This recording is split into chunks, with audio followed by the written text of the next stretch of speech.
Hello mga kakasina! Ako po ulit, si Ate Angel ng Kusina ni Angel, and for today's video, gagawa po tayo ng isang flavor ng ice candy, and yung ice candy po na gagawin natin ay malambot po ito at hindi kasing tigas ng yelo. So una, meron po tayo dito ang Tita Ellie na langka. So i-drain lang po muna natin ito, at kapag na-drain na po natin yan, yung mismong syrup ay disregard na po natin kasi ang kakailanganin lang po mismo natin dito ay yung laman or yung langka mismo. So ito po ay 340 grams, yung isang bote po siya, at hihimay-himayin lang po natin ito ng maliliit para mamaya po ay hindi tayo mahihirapan kapag inilagay na natin to doon sa ating ice candy bag. Kapag nahimay na po natin lahat itong ating langka at ganito na po yung kanyang itsura, iset aside muna natin ito bago mag-ready na po tayo ng isang kasirola.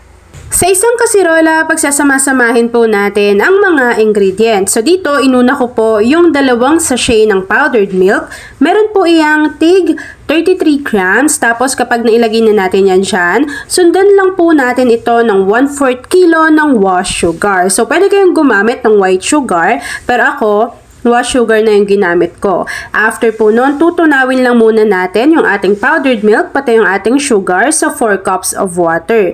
Haluin lang po natin ito ng maigi hanggang sa makita natin na natunaw na yung asukal, and take note po na hindi pa nakabukas yung apoy sa ating kalan. Kapag natunaw na po ng maigi yung ating sugar pati yung ating powdered milk, maglalagay lang po muna tayo dito ng 5½ tablespoon ng cornstarch, and syempre hahaluin po natin yan ng maigi dahil ayaw po natin ng maninikit lang yung ating cornstarch sa bottom ng ating pan. After adding ng ating cornstarch at kapag nahalo na natin yan, magdadagdag po ulit tayo dito ng another 4 cups of water. So in total po, 8 cups of water yung inilagay natin dito sa ating kasirola. Kapag nailagay na natin yung water, haluin lang po muna natin ito ng maigi ulit.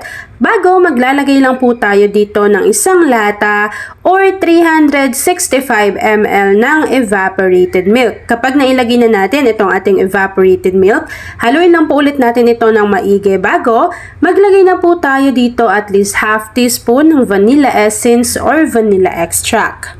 Kapag nailagay na po natin lahat yung ating mga ingredients dito sa ating kasirola, haluin lang po natin ito ng maigi. And kung napapansin niyo na lagi tayo naghahalo dito kasi po yung mismong cornstarch kasi kapag natigil siya or na-stop siya dyan sa isang lagayan, namumuo po yan sa ilalim or sa bottom ng ating pan. So this time, kapag nahalo na po natin ito ng maigi, pwede na natin buksan yung ating apoy sa ating kalan at lulutuin lang po muna natin yung ating mixture sa medium to low heat. So wag niyo pong bibiglain yung pagluto nito sa malakas na apoy dahil po mahihilaw po yung cornstarch na inilagay natin dito. So dapat medium to low heat lamang yung apoy, and continuous po natin tong hahaluin hanggang sa makita natin na medyo umiinit na po yung ating mixture. So habang hinahalo ko yan mga kakusina at hinihintay natin na medyo kumulo yung ating mixture, please don't forget to like and follow yung ating Facebook page, Kusina ni Angel. Kung meron ka ring Instagram, pakifollow na rin ako doon, Kusina ni Angel.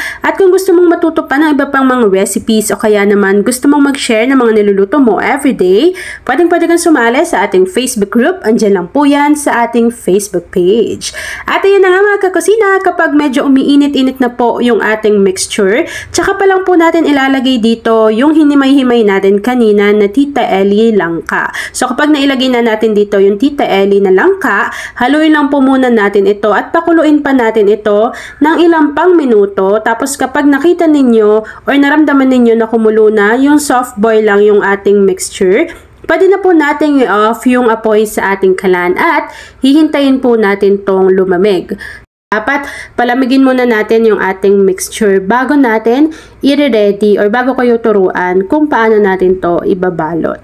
At ayun nga mga kakasina, once na malamig na po yung ating mixture, gagamit po tayo dito ng 2x10 na ice candy bag.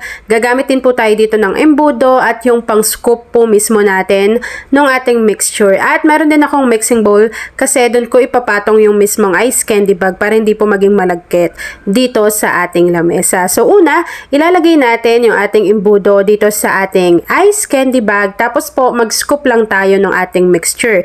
Bale, ½ cup po po yung ginamit ko dito sa ating 2x10. And kapag na ilagay nyo na po yung inyong mixture, dapat malamig yan kasi po iikot-ikutin natin to yung ating mismong ice candy.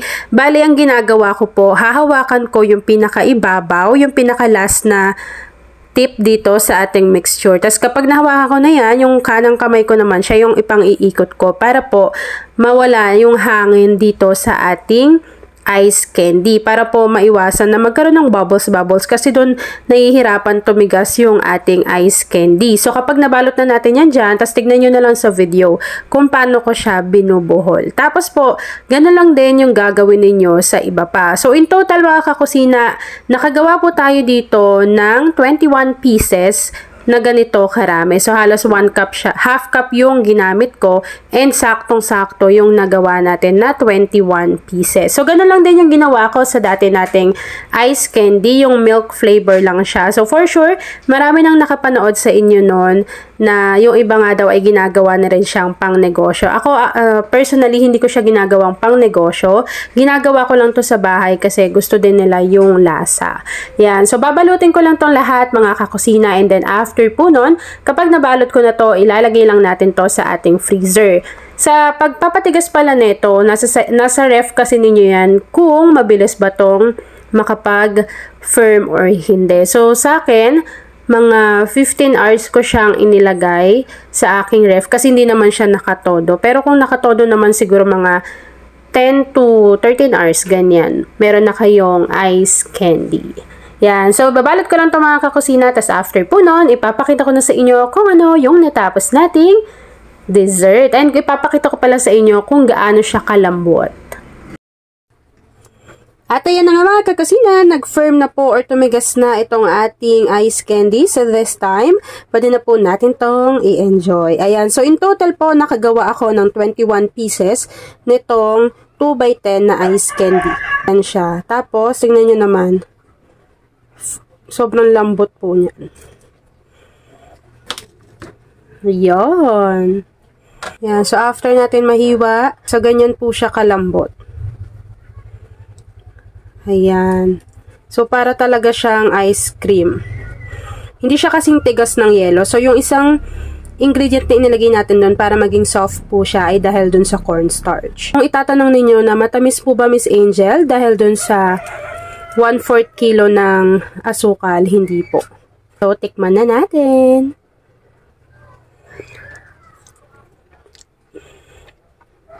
Ang sarap. Lasang-lasa yung langka. Tamang-tama lang yung sugar, pati yung evap na inilagay natin. Sobrang lambot niya. Ayan o.